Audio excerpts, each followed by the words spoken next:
오늘 우리에게 주시는 하나님의 말씀은 요한복음 20장 15절에서 18절 말씀입니다. 신약성경 요한복음 20장 15절에서 18절 말씀입니다.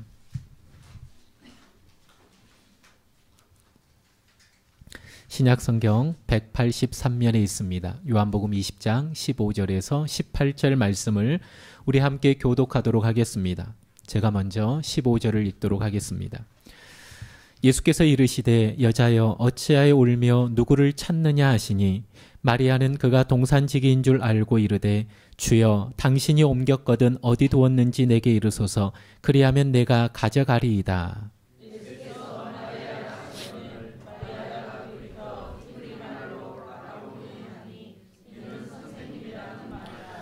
예수께서 이르시되 나를 붙들지 말라. 내가 아직 아버지께로 올라가지 아니하였노라.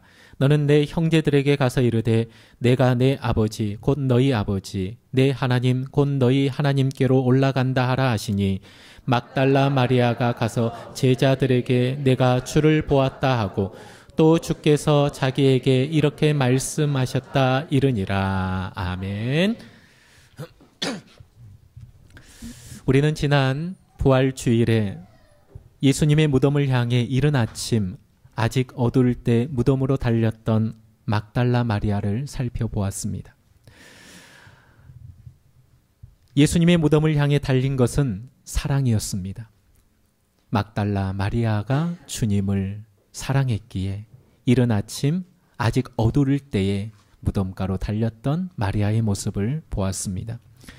무덤에서는 두 사랑이 만났습니다. 십자가에서 죽을 만큼 우리를 사랑하신 예수님의 사랑과 이른 아침 아직 어두울 때 가장 먼저 무덤가로 달려갈 정도로 주님을 사랑했던 마리아의 사랑이 만난 것입니다. 오늘 본문에 보면 17절에 보니까 예수께서 이르시되 나를 붙들지 말라. 내가 아직 아버지께로 올라가지 아니하였노라. 너는 내 형제들에게 가서 이르되 내가 내 아버지 곧 너희 아버지 내 하나님 곧 너희 하나님께로 올라간다 하라 하시니 무덤가에서 두 사랑이 만나고 감격해하고 있는 그 상황 속에서 예수님께서 갑자기 마리아에게 이렇게 말씀합니다. 마리아야 나를 붙들지 말라. 저는 중학교 2학년 때 처음 예수님을 만나고 신앙생활을 하게 되었습니다. 그때는 개역 개정이라고 하는 성경이 아니라 개역 한글이라는 성경을 가지고 성경을 많이 읽었던 기억이 있습니다. 성경을 읽을 때 풀리지 않았던 의문이 바로 오늘 본문이었습니다. 오늘 본문에는 나를 붙들지 말라라고 말씀하고 있는데 옛날 개역 한글 성경에는 나를 붙들지 말라라고 기록되어 있지 않았습니다. 나를 만지지 말라. 내가 아직 아버지께로 올라가지 않았다라는 말씀이었습니다. 무덤가에서 두 사랑이 만나고 있습니다. 서로 대화하고 있지요. 그런데 갑자기 나를 만지지 말라. 내가 아직 아버지께로 올라가지 않았다. 이 말씀이 중학교 그 시절에는 참 이해가 되지 않았습니다. 예수님은 부활의 첫 영광의 모습을 제자들에게 나타내 주시지 않았습니다. 이 막달라 마리아, 주님을 뜨겁게 사랑했던 이 여인에게 영광스러운 부활의 모습을 보여주셨습니다. 그리고 무덤가에서 만났지요. 그런데 뜬금없이 나를 만지지 말라. 내가 아직 아버지께로 올라가지 않았다라는 이 말씀이 도저히 이해가 되지 않았습니다.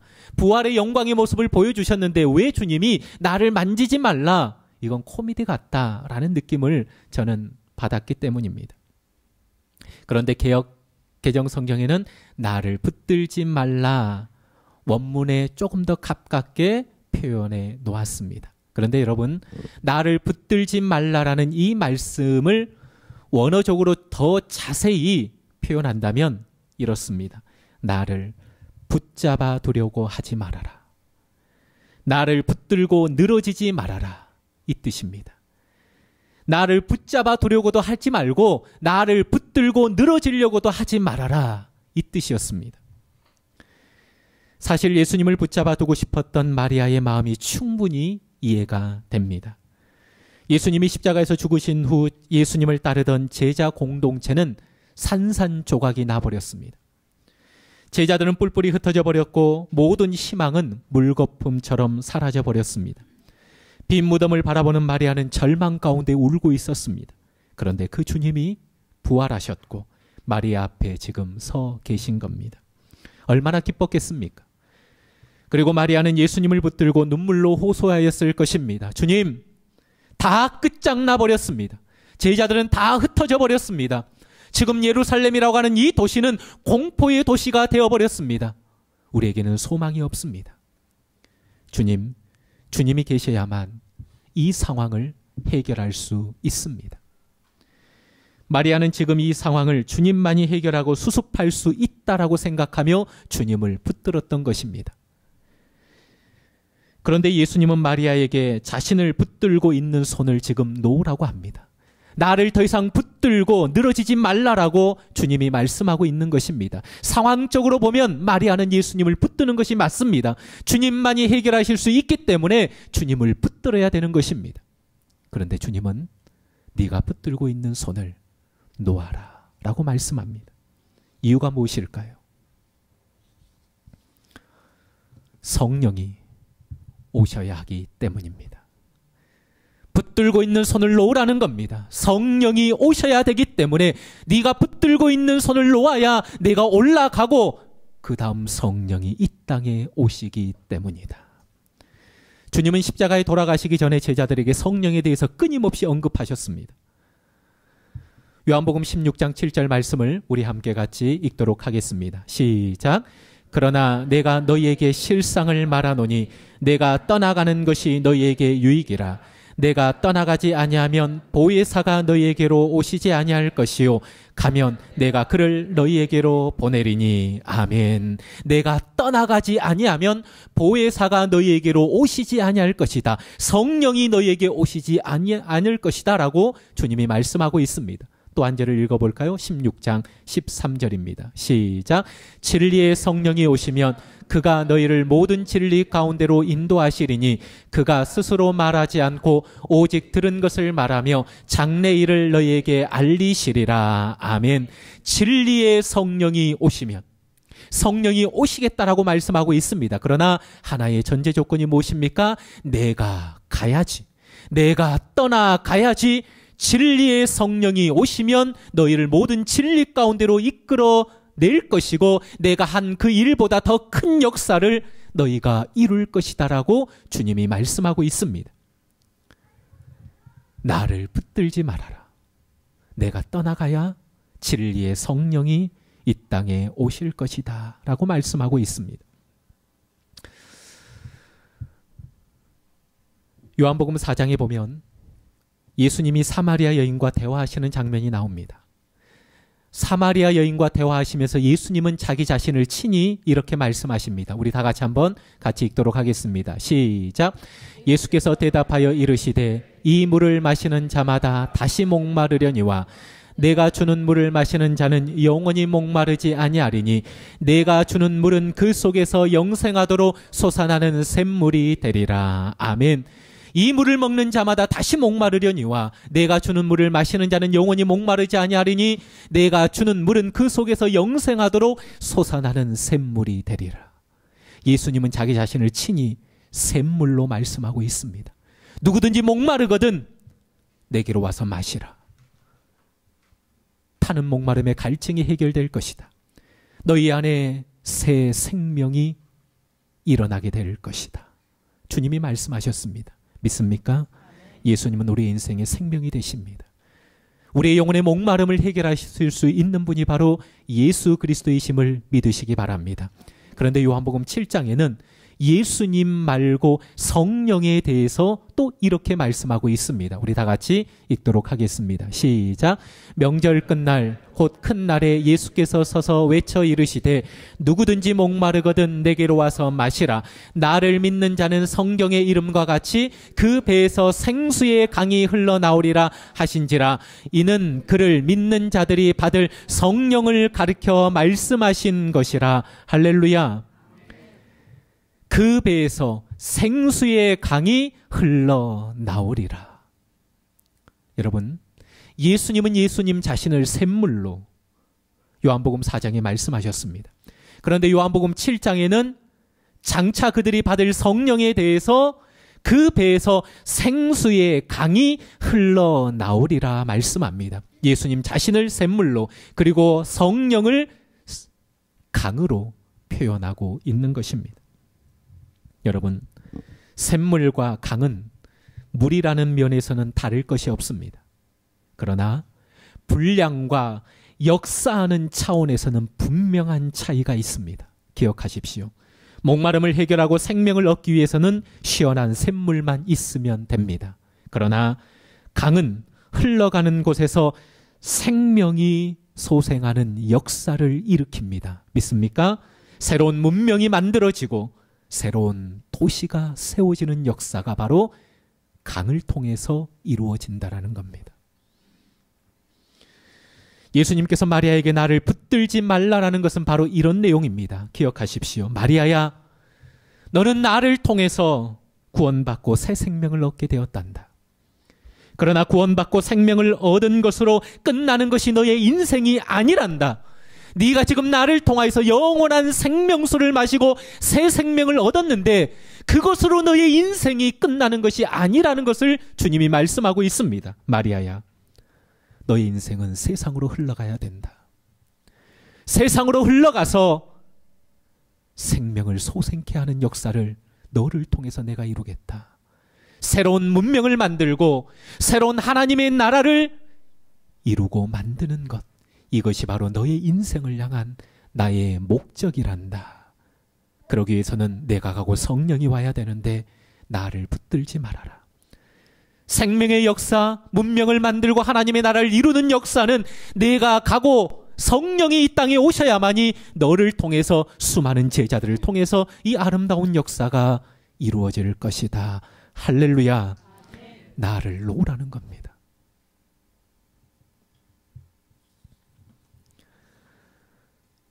사랑하는 성도 여러분, 예수의 생명만 있고 성령의 능력이 없다면 나는 살아도 남을 살릴 수 없다라는 것을 기억하시기 바랍니다. 예수의 생명만 있고 성령의 능력이 없다면 복음을 받아들여도 복음의 증인이 될 수는 없습니다. 성령 충만하지 않으면 식사 앞에서도 사람들의 시선과 비판이 의식되어서 기도조차 제대로 못하고 우리는 살아갈 수밖에 없다라는 것입니다. 이제 성령입니다. 부활절을 지나 추수감사절로 직행하지 마십시오. 부활절을 지나 성탄절로 직행하지 마십시오. 성령을 사모하십시오. 그리고 간절히 구하십시오. 내가 너에게 가장 좋은 것을 선물로 주겠다라고 말씀하시는데 그 가장 좋은 선물이 바로 성령이심을 믿으시기 바랍니다. 성령은 우리의 삶의 목적을 바꿉니다. 복음서의 제자들은 예수님을 믿었지만 아직도 내 인생의 주인이 나 자신이었습니다. 내가 중심이었습니다. 내 꿈이 소중했습니다. 그래서 예수님을 따랐습니다. 내 성공이 중요했습니다. 그래서 예수님을 믿었습니다. 인정받고 칭찬받는 것이 더 중요했습니다. 그래서 예수님을 따랐습니다. 복음서의 제자들은 기억하십시오. 자신의 꿈이 무너지니까 믿음도 무너져 버렸습니다. 자신의 출세와 성공이 꺾이니까 믿음까지 꺾여버렸습니다. 인기와 칭찬이 사라져버리니까 믿음도 물거품처럼 사라져버렸습니다. 그러나 성령 받은 사도 행전의 제자들은 달랐습니다. 칭찬을 원하지 않았습니다. 그러나 칭찬을 받았습니다. 인정받으려 하지 않았습니다. 그러나 사람들에게 그들은 인정받았습니다. 성공을 원하지 않았습니다. 그러나 성공을 복음을 위해서 거부하지도 않았습니다. 사도행전 제자들도 죽음이 두려웠을 것입니다. 그런데 그들은 죽음을 피하지 않았다라는 것입니다. 왜 이렇게 달라진 것입니까? 무엇이 이들을 이렇게 변화시킨 것입니까? 바로 성령이었다라는 것입니다. 성령은 우리의 삶의 목적을 바꿉니다. 그리고 성령은 우리의 삶을 변화시킵니다. 믿습니까?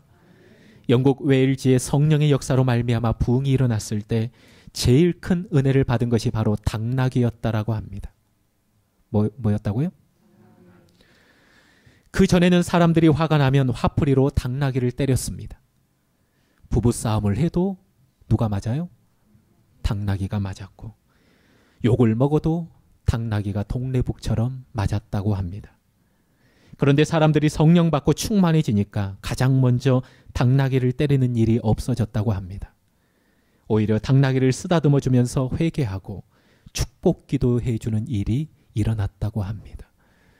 성령이 우리 가운데 임하시고 역사하면 우리의 삶이 변화될 줄 믿습니다. 1874년에 태어난 한 사람, 깡패였고 수많은 사람들의 두려움이 대상이 되었던 한 사람. 이 사람이 지나가면 그 주위에는 사람이 없었습니다. 바로 김익두라는 사람이 있었습니다.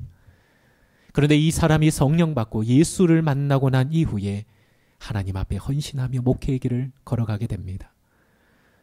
목사가 되어서 어느 날 길을 걸어가는데 저쪽에서 한 술에 취한 사람이 비틀비틀거리면서 걸어오고 있는 것입니다. 마주쳤습니다.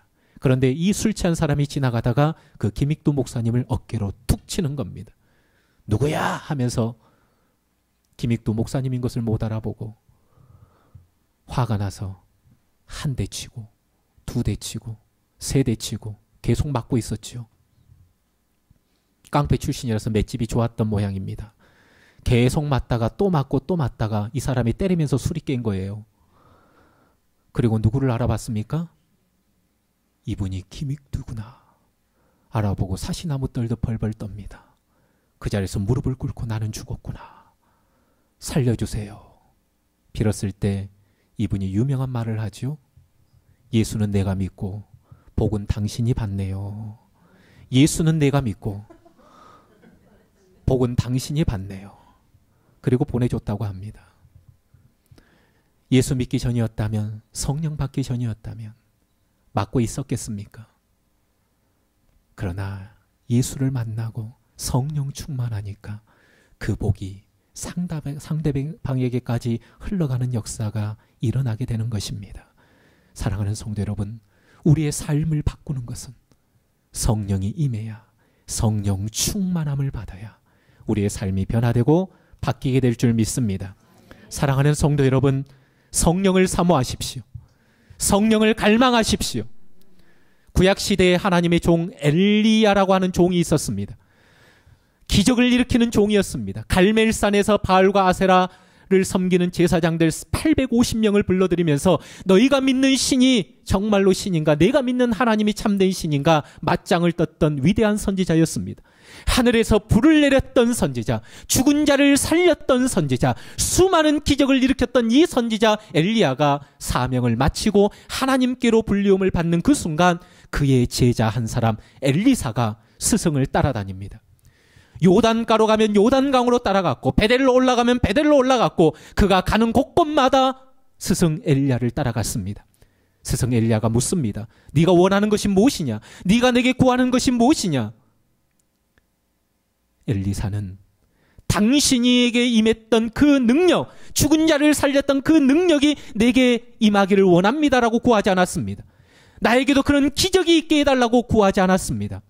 엘리사는 보았습니다. 당신에게 머물러 있는, 당신에게 임하고 있는 그 성령의 갑절의 영감이 내게 있기를 원합니다. 엘리사는 보았어요. 죽은 자를 살리고 병든 자를 일으키고 갈멜산에서 불을 내렸던 그 능력이 엘리야에게 시작된 것이 아니라 엘리야를 붙들고 있었던 강한 성령에 의해서 그 역사가 시작된다라는 것을 보았기에 나에게 갑절의 성령의 능력이 임하기를 원합니다.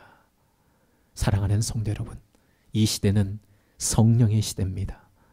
성령 충만하면 우리의 인생의 문제가 해결될 줄 믿습니다. 제 아이들이 어렸을 때는 저에게 사달라는 것이 참 많았습니다. 껌 사주세요. 사탕 사주세요. 과자 사주세요. 우유 사주세요. 그런데 지금은 이것 사주세요. 저것 사주세요. 말하지 않습니다. 저를 보면 딱 한마디 합니다. 뭐라고 할까요? 돈 주세요. 껌 사주세요. 사탕 사주세요. 뭐 사주세요. 뭐 사주세요 하지 않습니다. 돈 주세요. 왜 그렇습니까? 돈이 있으면 다 살 수 있기 때문입니다. 돈이 있으면 껌도 사고 사탕도 사고 우유도 사고 다 살 수 있다는 것을 보고 안 것입니다. 마찬가지입니다. 사랑하는 성도 여러분, 성령 한 분이면 우리의 삶의 문제가 해결되고 우리의 고통의 멍해가 풀려지고 우리의 삶의 자리에 하나님의 기적이 일어나게 될 줄 믿습니다. 성령을 사모하십시오. 성령을 기대하십시오. 한 주간 설교를 준비하면서 저는 성령님을 간절히 사모하며 기도했습니다. 성령님 한 분을 바라보았습니다. 개척하고 2년이 지났습니다. 숫자가 늘어났습니다. 아이들은 마땅히 있을 공간이 없게 되었습니다. 상가 주위에서는 민원이 계속 들어오고 있습니다. 상가 주위는 건물을 올해까지만 쓰고 비워달라고 최후 통첩을 해옵니다. 기도하면서도 염려가 쉽게 떠나지 않았습니다. 그래서 한 주간 성령님을 간절히 사모했습니다. 2019년 우리의 표어처럼 오직 나의 영으로 되느니라. 그렇습니다. 이 상황을 해결하고 우리에게 답을 주실 수 있는 분은 오직 성령님밖에 없습니다. 도와주십시오. 도와주십시오. 그런데 그제 갑자기 2년 전 개척을 할 때 교회를 물질로 도와주셨던 한 집사님을 우연히 만나게 되었습니다. 저희 상가 임대료를 내주셨던 분입니다. 그분과 밥을 먹고 대화하면서 그분은 계속 행복한 표정을 짓고 있었습니다. 저는 뭔가 얼굴에 답답하고 근심된 표정이 있는데 계속 식사를 하고 대화를 하는데 그분은 저의 표정과는 상반된 표정을 짓고 있었습니다. 나에게는 근심거리가 그분에게는 행복거리였기 때문입니다. 상가 주위에서 민원이 들어오는 것이 제게는 근심이었지만 그분에게는 행복이었습니다. 상가 주인이 올해까지만 쓰고 나가라는 것이 내게는 염려였지만 그분에게는 행복이었습니다. 식사를 다 마치고 그분이 저에게 이렇게 말씀했습니다. 목사님, 하나님께서 목사님 말씀대로 이루어가고 계시네요. 집사님 무슨 말씀입니까? 목사님, 2년 전 상가를 계약할 때 계약하고 난 다음에 저에게 하셨던 말씀 기억나십니까? 집사님, 제가 무슨 말을 했죠? 잘 기억이 나지 않습니다. 목사님 저에게 이렇게 말씀하셨습니다. 상가 임대료가 너무 비싸서 2, 3년 안에는 상가에서 나갈 것이라고 저에게 말씀하셨습니다. 상가 임대료가 너무 비싸서 2, 3년 안에는 상가에서 나갈 것이다라고 저에게 분명히 말씀하셨습니다. 하나님께서 목사님 고백을 들으시고 지금 작업을 해가고 계시네요. 부끄러웠습니다. 그러면서 가슴이 떨려왔습니다. 두려움과 염려는 변하여 기쁨과 찬송이 되었습니다. 이제 다시금 새 역사를 이루어 가실 성령의 역사가 기대가 되었습니다. 하나님의 역사를 이루어 갈 여러분의 삶과 가정 가운데 이제 하나님께서 복을 주시겠구나 라는 마음이 밀물처럼 스며들어왔습니다. 성령님께서 두려워하고 떨고 있고 염려와 근심에 사로잡혀 있는 저를 깨우치시기 하여서 2년 전 함께 계약했던 그 집사님을 만나게 하시고 다시금 2년 전 상황을 상기시켰고 다시금 꿈이 있는 교회 가운데 하나님이 함께 하심을 저로 하여금 확인시켜 주셨고 이제 올 한 해 하나님이 놀라운 기적의 역사를 이루어갈 것이다라는 것을 다시 한번 제 마음속에 하나님이 확신을 허락해 주셨습니다. 사랑하는 성도 여러분, 성령님을 사모하십시오. 그분은 우리의 삶의 목적을 바꾸시고 우리의 삶을 변화시키십니다. 그분은 우리의 무너진 가정을 회복시키고 얽혀있는 문제들을 푸시며 우리를 고치시는 분이십니다. 그분은 고통과 한숨, 눈물 가운데 찾아오셔서 내가 너의 마음 안다라고 우리를 위로하시는 분이십니다. 그분은 우리가 기도해 놓고도 잊어버린 것들을 생각나게 하시고 그 기도의 내용들을 이루어 가시는 분이십니다. 사랑하는 성도 여러분, 오늘 이 시간 성령 충만함이 여러분에게 그리고 여러분의 가정과 삶에 넘쳐나시기를 주님의 이름으로 축복합니다. 오소서 성령님, 은혜의 성령님, 내 안에 충만히 역사하시옵소서. 이 믿음 가지고 우리 함께 찬양 고백하시고 결단의 기도를 드리도록 하겠습니다. 오소서 진리의 성령님, 이 땅 흔들며 임하소서. 거짓과 탐욕, 죄악에 무너진 우리의 가슴을 정결케 하옵소서. 우리 믿음으로 이 찬양 고백하시고 함께 성령님을 사모하며 결단의 기도를 드리도록 하겠습니다.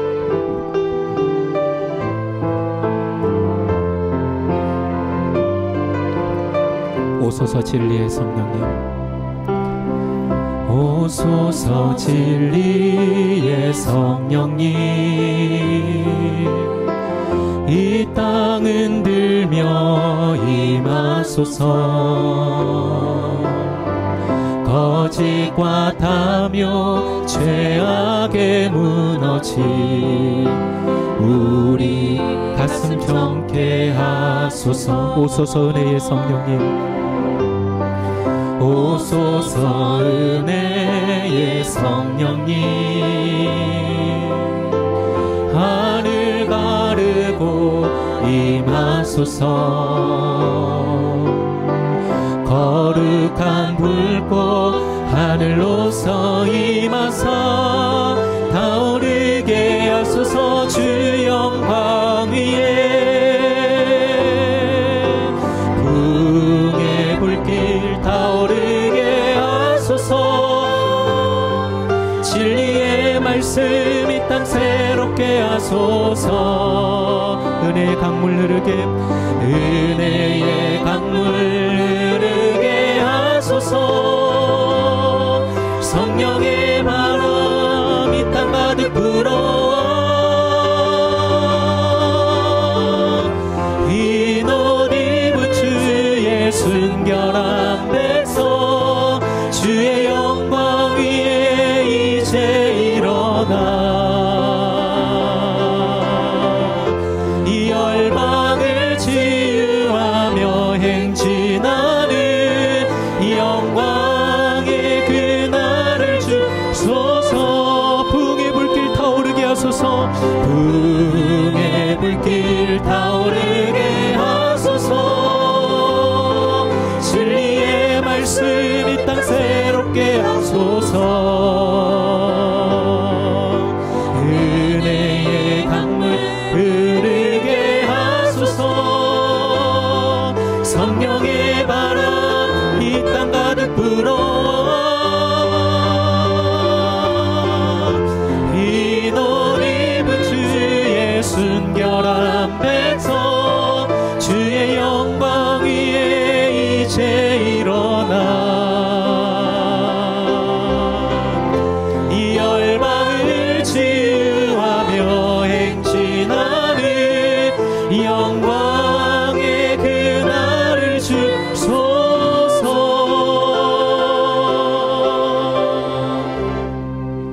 우리 함께 결단의 기도를 드리도록 하겠습니다. 마리아야, 나를 붙들고 늘어지지 말아라. 나를 붙잡아 두지 말아라. 너는 나를 통하여서 너의 영혼의 목마름을 해결하고 영원한 생수를 마셨다. 네 안에는 이제 새 생명이 있다. 그런데 새 생명을 가지는 것으로 너의 인생이 끝나지 않는다. 너를 향한 계획은 강이 흘러 죽어가는 수많은 것들을 살리는 역사, 회복시키는 역사, 문명을 만들고 하나님 나라를 이루어가는 역사, 이것이 너를 향한 나의 계획이다. 그런데 이 계획은 성령을 통해서 이루어갈 것이다. 나를 놓으라. 나를 붙들고 늘어지지 말아라. 성령이 오시면 이런 놀라운 역사를 이루어갈 것이다. 수많은 영혼들의 삶의 목적을 바꿀 것이고 수많은 인생들의 삶을 변화시킬 것이고 잊어버렸던 것들을 생각나게 하실 것이고 수많은 영혼들을 치유하고 회복의 역사를 성령께서 써내려갈 것이다. 마리아야, 성령을 사모해라. 사랑하는 성도 여러분, 부활절을 지나 혹시나 추수감사절로 성탄절로 지금 직행하려고 하지 않습니까? 아닙니다. 가장 좋은 것을 우리는 아직 받지 못했습니다. 성령입니다. 모든 역사를 회복시키고 새로운 역사를 만들어 가실 그 성령, 이 시간 성령을 간절히 사모하시면서 나아가시기를 바랍니다. 성령 충만케 하여 주시옵소서. 성령 충만할 때 내 가정이 변화되어지고, 성령 충만할 때 내 육신이 회복되어지고, 성령 충만할 때 우리의 삶의 자리에 기적의 역사가 펼쳐질 줄 믿습니다. 오직 성령 한 분을 바라보면서 하나님, 나아가는 내 인생 기적의 역사를 이루어가 주시옵소서. 우리 함께 결단하며 기도하며 나아가겠습니다. 기도하겠습니다. 하나님 아버지, 감사합니다. 영광스러운 부활의 몸을 막달라 마리아에게 보이셨습니다. 막달라 마리아는 이 상황을 타결할 수 있는, 해결할 수 있는 분이 바로 예수님이다라고 하는 그 생각으로 예수님을 강하게 붙들었습니다. 주님, 이 상황을 해결할 수 있는 분이 바로 주님밖에 없습니다. 제자들은 다 흩어져 버렸고 공동체는 다 산산조각 나버렸습니다. 희망이 물거품처럼 사라져 버렸습니다. 예루살렘 도시는 죽음의 도시로 바뀌어 버렸습니다. 주여, 주님 해결해 주십시오. 주님 해결해 주십시오. 주님을 간절히 붙잡고 있는 마리아를 향하여서, 마리아야, 나를 붙들고 늘어지지 말아라. 나를 붙잡아 두려고 하지 말아라. 이제 성령의 시대다. 성령의 역사다. 아버지 하나님, 그렇습니다. 아버지 하나님, 이 시대는 성령의 역사입니다. 우리가 예수 그리스도를 믿음으로 말미암아 우리 안에 생명수 샘물이 흘러나게 됨을 믿습니다. 주님으로 말미암아 우리가 생명을 얻게 되었습니다. 그러나 생명을 얻는 것은 우리 인생이 끝나는 것이 아니라 우리를 통하여서 강물이 가는 곳곳마다 생명을 솟게 하고 새로운 문명을 만들고 새로운 하나님의 나라를 확장시키는 이 역사, 성령을 통해서 이루어가겠다라고 주님이 말씀하고 있습니다. 나를 놓아야 이 성령이 오셔서 이 놀라운 역사를 이루어가겠다라고 주님 말씀하고 있습니다. 아버지 하나님, 우리는 지금 무엇을 바라보고 있습니까? 우리 안에 과연 성령이 있습니까? 우리 안에 성령 충만이 있습니까? 모든 휴방의 결박을 끌어버릴 그 성령의 역사, 우리를 치유하실 그 성령의 역사, 다시금 생명을 일으킬 그 성령의 역사, 그 성령이심에도 불구하고 우리는 얼마만큼 성령을 사모하고 있습니까? 얼마나 성령을 간절히 기대하고 있습니까? 아버지 하나님, 우리 안에 성령 충만하게 하여 주시옵소서. 아버지 하나님의 성령을 무시하고 성령을 지나쳐 아버지 하나님의 성탄으로 나아가는 그런 인생이 되지 않게 하여 주시옵소서. 이 자리에 모이는 사랑하는 주의 백성들 한 심령 한 심령이 이제는 성령 충만하게 하시고 성령에 사로잡힌 인생이 되게 하여 주시옵소서. 가정 가운데 성령이 역사해 주셔서 가정을 치유하고 회복하는 역사가 일어나게 하여 주시옵소서. 내 앞길이 보이지 않습니까? 여러가지 문제로 인해 힘들어하고 있습니까? 성령님이 역사해 주셔서 그 모든 것들을 해결하시고 흉왕의 결박을 풀어주시옵소서. 아버지 하나님의 성령 충만함에 나아가는 사랑하는 주의 백성들이 다 되게 하여 주시옵소서.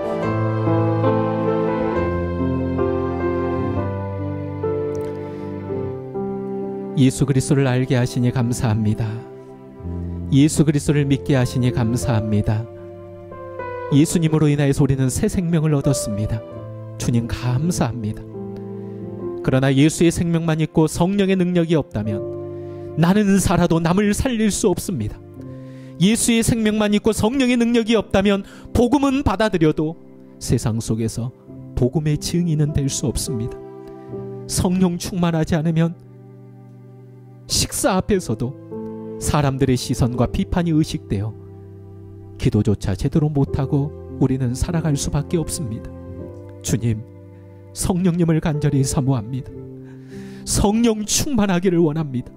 비겁했던 제자들을 예루살렘 사거리로 뛰쳐나가게 한 것, 이것은 바로 성령의 역사였습니다. 내 중심의 삶을 예수 중심의 삶으로 바꾸었던 것, 이건 바로 성령의 강력한 역사였습니다. 성령님은 우리의 삶의 방향을 바꾸시고 우리의 삶을 변화시키시는 능력 있는 분이심을 믿습니다. 성령님은 우리의 무너진 가정을 회복시키고 얽혀있는 문제들을 푸시며 우리를 고치시는 분이신 줄 믿습니다. 성령님은 고통과 한숨 가운데, 눈물 가운데 찾아오셔서 내가 너를 안다, 내가 너의 마음 안다 하시며 위로하시는 분이신 줄 믿습니다. 성령님은 우리가 기도해 놓고도 잊어버린 것들을 생각나게 하시고 그 기도의 내용들을 이루어 가시는 분이신 줄 믿습니다. 아버지 하나님, 오늘부터 우리의 삶의 자리에 성령님을 나의 주인으로 모시고 성령 충만한 삶을 살아가는 우리 모두가 되게 하여 주시옵소서. 감사하며 예수님의 이름으로 기도하옵나이다. 아멘.